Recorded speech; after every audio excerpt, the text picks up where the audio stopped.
अस्सलाम वालेकुम। वालेकुम अस्सलाम। साईं तव्हांजो नालो? जी सर, नालो असांजो राय। सर तव्हां हिते कहिड़े कम सां आया आहियो? सर असां हिते फिल्म जी रिकॉर्डिंग कंदा आहियूं। फिल्म जो नालो ॿुधायो। फिल्म जो नालो आहे साईं पंहिंजो विसरी वियो आहे थोरो, ज़िंदान। अच्छा, ज़िंदान। जी सर। सर तव्हांखे कमु कंदे कीअं लॻो? साईं फर्स्ट क्लास लॻो। असांखे तव्हांजी ख़ुशी आहे त हे कमु हलंदो ई रहे। वाह वाह। साईं तव्हांजो नालो? साईं मुंहिंजो नालो ज़मीर हुसैन सियाल।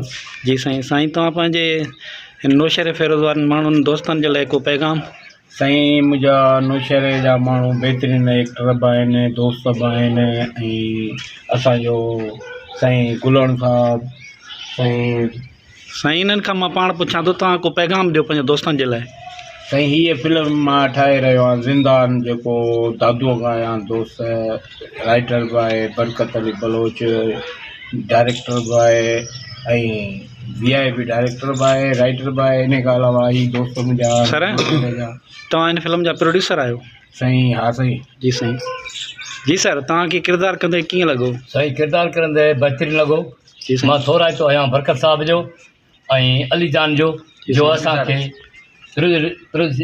प्रोजेक्ट में कमु था कयूं। असां सॼे ॾिसण वारनि खे, ॿुधण वारनि खे ॾींदासीं, इतला ॾींदासीं या ॿुधणु ॾींदा त जेको असांखे ॾिसे थो उनजो वॾो थोराइतो आहियां ऐं हिन फिल्म खे न विसारींदा।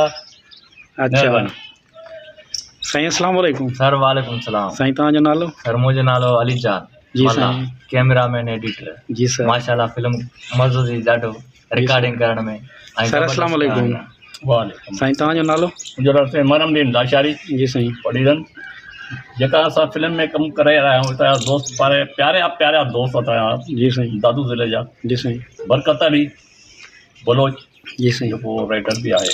असांजो अली जान कैमरामैन जेको आहे, पहिरियां बि असांजो दोस्त आहे। फिल्मूं काफ़ी सुठियूं फिल्मूं कयूं आहिनि। ज़बरदस्त। फिल्म इंशाल्लाह तव्हांखे वणंदी। इहा फिल्म जेका जिन्हनि खे कमु करिणो आहे त हिननि जो नंबर तव्हांखे मिलंदो, तव्हां वञी करे सघो था। महिरबानी। दादा तव्हांजो नालो? असांजो नालो उदासी अब्बास। वाह, सॼे शहर में उदासी फैलाए छॾी। हिन फिल्म में कमु था कयूं, असांखे ॾाढो बहितरु लॻो ऐं असां तमामु थोराइता आहियूं अदा बरकत बलोच साहब जा ऐं असांजो दोस्त भाउ प्यारो अली रज़ा। जी साईं। अली जान। सर अस्सलाम वालेकुम। तव्हांजो नालो? सर असांजो नालो आहे मोहम्मद आज़म ज़ौहर। जी साईं। सर तव्हां किथां आया आहियो?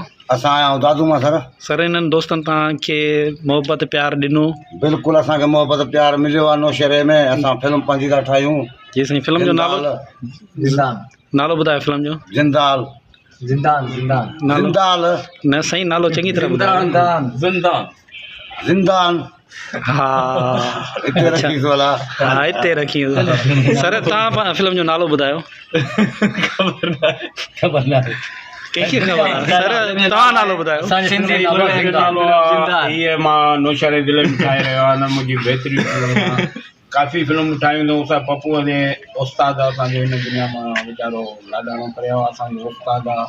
ही असां काफ़ी फिल्मूं हुन उस्ताद सां गॾु ठाही। पहिरीं फिल्म इंतज़ाम ठाहियो मोहबत जा वेरी। हीअ ज़िंदान फिल्म ठाहे रहियो आहे नौशहरे ज़िले में। जंहिंखे ॿाहिरनि खे कमु करिणो हुजे, बहितरीनु कमु आहे। हिते फिल्म में कमु करे हुन कैरेक्टर ॾींदासीं। बहितरीनु कैरेक्टर पिया आहिनि ऐं जंहिंखे कमु करिणो आहे हीअ नंबर था नोट करे छॾियो।